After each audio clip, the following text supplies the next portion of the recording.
परमाणुरूप आत्मा शरीराच्या म्हणजेच जडाच्या चेतनेचं कारण आहे. आध्यात्मिक ज्ञान आणि विज्ञान यांच्या सद्यकालीन द्वंद्वात वैदिक ज्ञानाचा पुरस्कर्ता किंवा आधुनिक विज्ञानाचा पुरस्कर्ता शरीरातील आत्म्याचं अस्तित्व अमान्य करूच शकत नाही. या आत्म्याच्या अर्थात जीवाच्या विज्ञानाचं विस्तृत वर्णन म्हणजेच श्रीमद भगवद्गीता. हरिओम. आणखीन कसं आहे, भगवंत सांगतात अप्रमेय आहे. अप्रमेयाचा अर्थ असा की ज्याचं मोजमाप करता येत नाही, कुठल्याही मापात त्याला बसवता येत नाही. खरंच आहे. म्हणजेच काय, ज्याचं कुठल्याही प्रमाणाने त्याचं अस्तित्व सिद्ध करता येत नाही, हे खरंच आहे. आता ज्याचं अस्तित्व सिद्ध होतच नाही तो आहे असं कसं मानायचं हो? कसं मानायचं आहे म्हणून? कारण बघा ना, आपण अस्तित्व कसं स्वीकारतो? निरनिराळी प्रमाणच वापरतो की नाही अस्तित्वासाठी. पहिलं प्रमाण काय असतं? एखादी वस्तू दिसते किंवा जाणवते, त्याला म्हणतात प्रत्यक्ष प्रमाण. जसं बघा ना, आता वारा दिसत नाही पण जाणवतो ना कातडीला, त्यामुळे तो आहे, हे प्रत्यक्ष प्रमाण आहे. दुसरं काय प्रमाण असतं? अनुमान किंवा तर्क. जिथे जिथं दिसतं काय, धूर दिसतोय, पण ज्या अर्थी धूर दिसतोय त्या तिथे अग्नी असला पाहिजे, कुठेतरी आग लागली असली पाहिजे लांब. असं कसं जाणतो आपण? कुठेतरी धूर दिसतो म्हणून जाणतं की नाही? कारण अग्नी असल्याशिवाय धूर उत्पन्न होऊच शकत नाही, हे आपलं प्रमाण आहे. यालाच म्हणतात अनुमान प्रमाण. आणि तिसरं प्रमाण असतं श्रद्धा. आपण कित्येक गोष्टी श्रद्धेने मानतो. अगदी जन्मापासून सुरुवात करा ना, हे आपले वडील आहेत, हे आपले काका आहेत, हे आपले नातेवाईक आहेत, हे सगळं कशाने मानतो? केवळ श्रद्धेने. आई सांगते म्हणून. दुसरं काय त्याला प्रमाण आहे? काहीच नाही. किंवा आता बघा, सायन्सचं पुस्तक असतं. सायन्सच्या पुस्तकात जे काही शिकवलं जातं हे आपण सगळे प्रयोग स्वतः करतो का? आपण खरोखर H2O म्हणजे पाणी म्हणतो, मग आपण असं करतो का? हायड्रोजनचा एक कण घेतला, ऑक्सिजनचे 2 कण घेतले, मिसळून पाणी होतं का बघितलं? असं नाही करत. पण ज्या अर्थी पुस्तकात लिहिलं आहे, शिक्षकांनी सांगितलं आहे, त्या अर्थी ते सत्य आहे असं आपण मानतो. यातल्या कुठल्याच प्रमाणात जीव किंवा आत्मा बसत नाही, हे नक्कीच आहे. आणि मग त्याला कसं समजायचं हो? कसं समजून घ्यायचं त्याला? हे तर खरंच आहे. 2 कारणांनी समजावं लागतं. पहिली गोष्ट म्हणजे शास्त्र ग्रंथ तसं सांगतात म्हणून. पहिलं प्रमाण हे नक्कीच. कारण ईश्वराची रचना कोणी केली?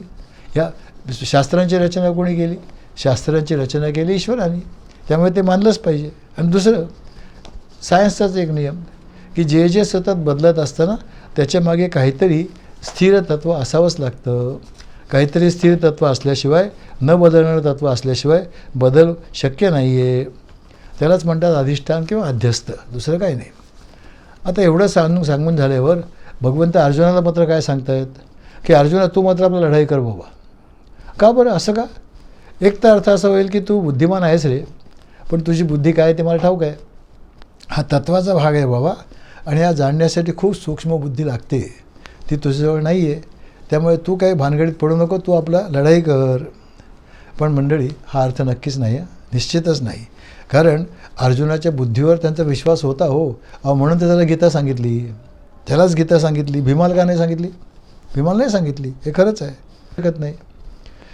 आता काय होतं, हा जो जीव किंवा आत्मा आहे त्याला कोणी मारू शकत नाही, हे खरं आहे, ठीक आहे. आता आपण या दोन्ही दृष्टीने विचार केला, आणि या दोन्ही दृष्टीने विचार केल्यावर असं दिसतं की अर्जुनाला काय सांगताय, तुझं कर्तव्य आहे ते कर ना, न्याय काय आहे ते कर. हे सगळे म्हणजे सरळ होईल. आता आणखीन एक फक्त मुद्दा स्पष्ट करू आणि मग पुढे जाऊया. आपण सारखे शब्द आत्तापर्यंत वापरले की जीव आणि आत्मा असे शब्द वापरले, आणि मी आपल्याला असंही सांगितलं की सध्या तरी आपण जीव आणि आत्मा एकत्र मानू, एकच आहे असं मानू. पण खरं आहे का तसं? नाही मंडळी. जीव आणि आत्मा ह्याच्या ज्या संकल्पना आहेत ना, त्याच्यामध्ये थोडा भेद आहे. आपल्या शरीरामध्ये परमेश्वराचा, चैतन्याचा जो अंश येतो ना, तो चेतन आहे पूर्णपणे, शरीरापासून अगदी वेगळा आहे, हे खरंच आहे. आणि त्याला आत्मा असं म्हणतात. पण एकदा तो शरीरात आला की हळूहळू काय करायला लागतो, या शरीराची तादात्म्य पावतो आणि स्वतःला शरीर मानायला लागतो की हे शरीर म्हणजे मी आहे. म्हणजेच काय होतं, तो जीवभावाला प्राप्त होतो, आणि म्हणून मग त्याला जीव असं म्हणतात. मग त्याला काय वाटायला लागतं की या शरीराची जी काही सुखं आहेत, जी काही दुःखं आहेत ती माझी आहेत असं त्याला वाटायला लागतं. आणि असं त्याला वाटायला लागलं ना की शरीराची कर्म, कारण सुखदुःख कशामुळे प्राप्त होतात? साहजिकच कर्माच्या फळामुळे.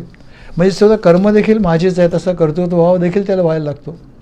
आणि मग काय होतं? तो हे कर्माचं फळ स्वीकारतो आणि त्यामुळे त्या शरीराच्या नाशानंतर त्याला नवीन नवीन शरीरात जाऊन ती कर्मफळं परत परत भोगावी लागतात, भोगावीच लागतात. हे खरं आहे. पण आता खरं म्हणजे त्याला झालेला आभास आहे ना, हे काही खरं नाही आहे. हा झालेला त्याला आभास आहे, खरंच आहे. काय असतं? कर्म करतं कोण हो? आपली मनबुद्धी कर्म करतात. कारण काय असतं? इंद्रिय कर्म करताना दिसतात आपल्याला, पण इंद्रिय काय करतात? केवळ आज्ञापालन करतात. खरं जे काही कर्म असतं ना ते मनबुद्धीच करतात. कारण कर्तृत्वभाव मनबुद्धीमध्ये असतो, तिथे असतो कर्तृत्वभाव.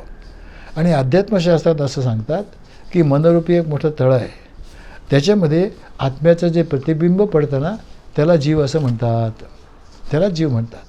आणि मग या जसं पाण्यामध्ये खळबळ झाली की सगळं पाणी हलायला लागतं की नाही, तसंच मनामध्ये खळबळ झाली, वृत्तींचा प्रादुर्भाव भरपूर वाढला की काय होतं? हे जे प्रतिबिंब आहे ते पण हलायला लागतं.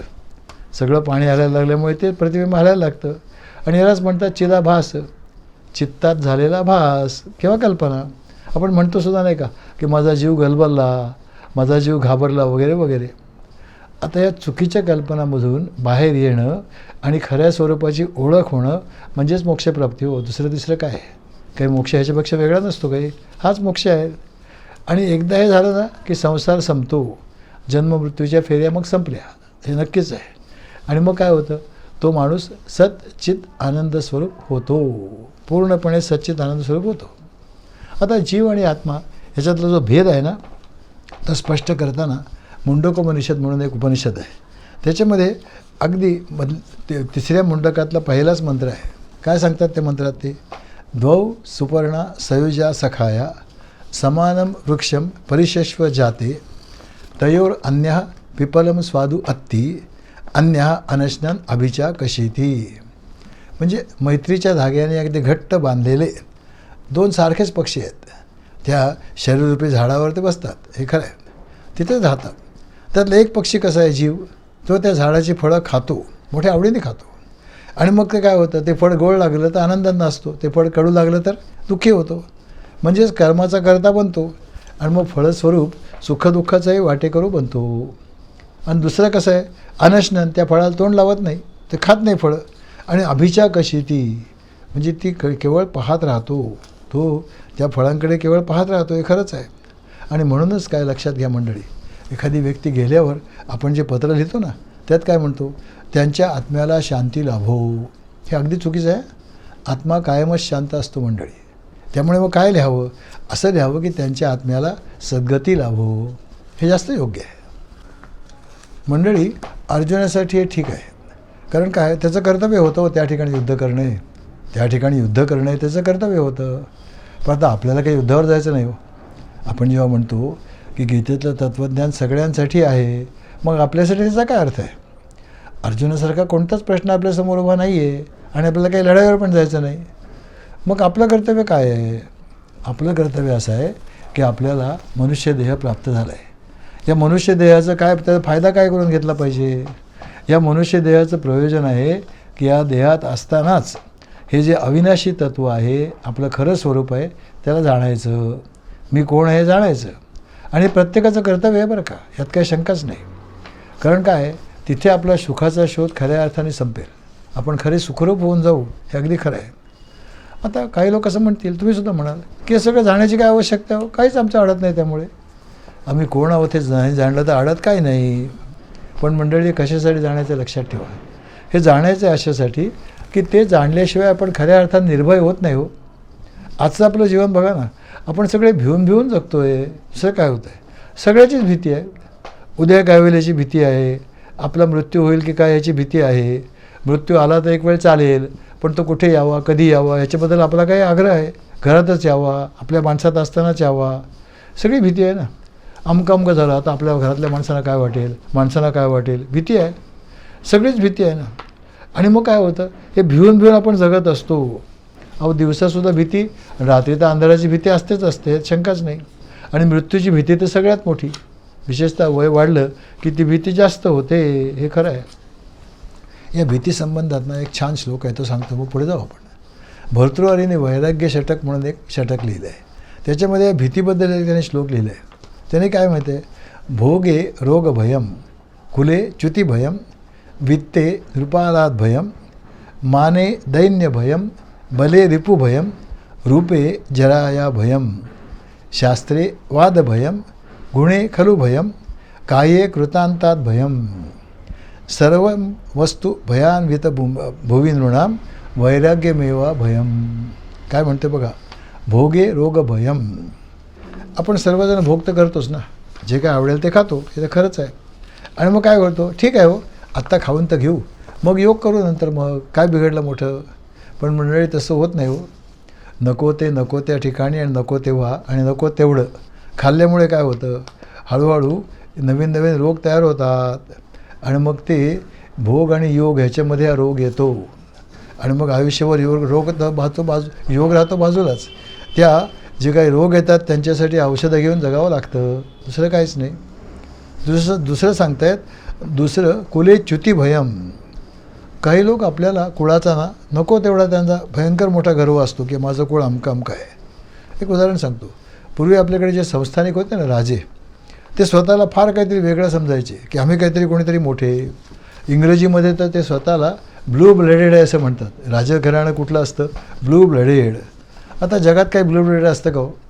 सगळ्यांचं रक्त एकाच रंगाचं असतं की रंग नक्कीच एक असतो, लालच रंग असतो फक्त.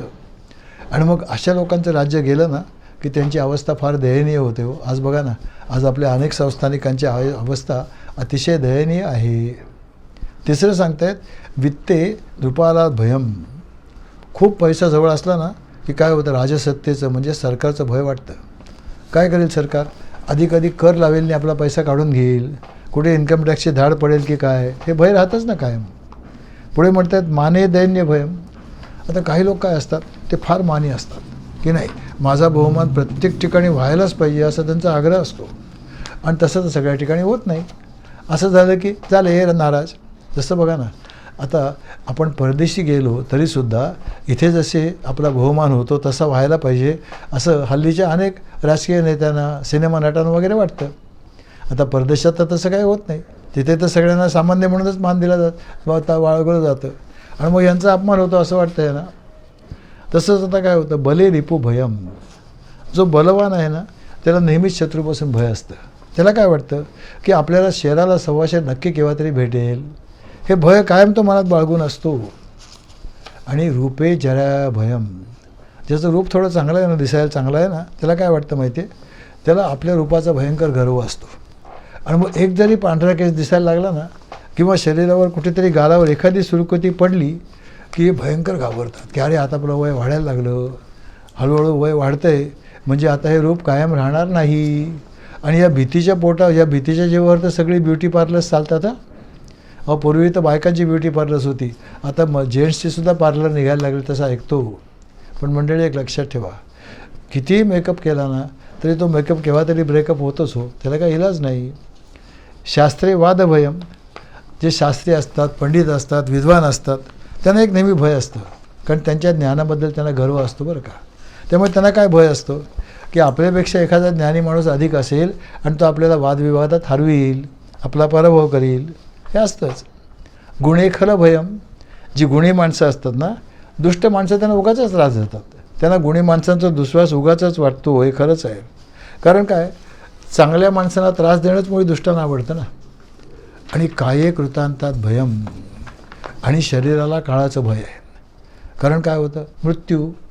आणि मृत्यूचं भय तर सगळ्यात मोठं आहे. मगाशी सांगितलं बघा ना, जरासं कुठे दुखलं, छातीत दुखायला लागलं की अरे आपला मृत्यू जवळ आला की काय, हार्ट अटॅक येतो की काय असं वाटतं.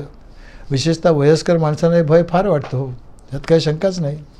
म्हणून ते काय म्हणतात, सर्वम वस्तू भयावह नृणाम. खरं तर सगळ्याच वस्तूंबद्दलचं भय हो. मग कशाबद्दल भय नाही, फक्त एकच, वैराग्यमेवा भयम. की जर खरोखर सगळ्या वस्तू व्यक्तींचं वैराग्य प्राप्त झालं ना, तो माणूस खऱ्या अर्थाने निर्भय होतो. म्हणजेच आपण खरे कोण आहोत हे जाणलं तर काय होईल, आपली सगळी भीती संपून जाईल. कारण एक तर ही जाणीव होईल ना की आपण कधीच नव्हतो असं नाही आहे, आपण कायमचेच आहोत. आपला मृत्यू होऊच शकत नाही. मरतं कोण, शरीर. हरकत नाही ना. हे शरीर गेलं तरीसुद्धा काय होईल, नवीन कोरं करकरीत शरीर घेऊन आपण पुन्हा जन्माला येऊच की? नक्कीच नाही. परमेश्वर आणि सद्गुरू आपल्याला नवीन शरीर नक्कीच देतील. शिवाय काय केलं आपण, ह्या जन्मात सगळे चांगलेच कर्म केलेत. चांगली कर्म केल्यामुळे काय होईल, आपल्याला जे नवीन शरीर मिळेल ना, ते देखील निश्चितपणे ज्याच्यापेक्षा चांगलं मिळेल. म्हणजेच काय झालेलं, वरच्या जागेवर झालेलं प्रमोशन असेल, बदली होईल पण प्रमोशनवर होईल. भगवंताकडच्या वाटचालीत एक पाऊल पुढे जायची संधी नक्कीच मिळेल असं वाटतं. आणि हे जर झालं ना तर आपण जिंकलोच की, हे खरंच आहे. आणि म्हणून मग काय करावं लागतं, ही जाणीव होण्यासाठी मंडळी आपल्या सगळ्या प्रस्थापित विचारांशी, मनबुद्धीशी क्षणोक्षणी झगडावं लागतं. सारखा झगडा करावा लागतो. नवीन नवीन अनुभव घ्यावे लागतात. एक एक पाऊल पक्क करीत करीत पुढे जावं लागतं. आणि मग ह्या लढाईत जसा माणूस निर्भयपणे लढतो ना, तसं आपल्या विचारांशी सुद्धा निर्भयपणे लढावं लागतं. उपनिषद वाङ्मय आपल्याला असं सांगतं की नायमात्मा बलहीने लभ्या, की बलहीन माणसाला आत्मज्ञान नाही होत. भित्र्या माणसाचं हे काम नाही आहे. अहो, माणसं कशाला घाबरतात काय सांगू तुम्हाला. साधं ध्यान करायलासुद्धा घाबरतात. त्यांना असं वाटतं की समजा आपण ध्यानाला बसलो आणि परत उठलोच नाही तर, असं होत नाही मंडळी. ध्यानातून माणूस नक्की उठतो. अहो कशाला, योगशास्त्रामध्ये शवासन शब्द येतो. या शवासन शब्दालासुद्धा लोक घाबरतात. म्हणून हल्ली आता जिथे जिथे योग शिकवतात ना, तिथे या शवासनाला योगनिद्रा असं म्हणतात. हां, योगनिद्रा आहे, ठीक आहे, चालेल, शवासन नको. आणि निर्भयताना हा खरा आनंदाचा ठेवा आहे बरं का. आनंद स्वरूप होणं आहे, सुखरूप होणं आहे. एकदा आनंद स्वरूप किंवा सुखरूप झालात ना तर तुमचं सगळं भय गेलंच ना. आणि त्यासाठी तर गीतेचा अभ्यास करायचा असतो, नाही तर गीतेचा अभ्यास कशाला करायचा. आता आत्मा कसा अमर आहे ना, तो कसा मरत नाही आणि कोणालाही मारतही नाही. हेच भगवंत आता पुढच्या 1-2 श्लोकात सांगणार आहेत. ते श्लोक अर्थातच आपण पुढच्या प्रवचनात पाहूया. हरिओम.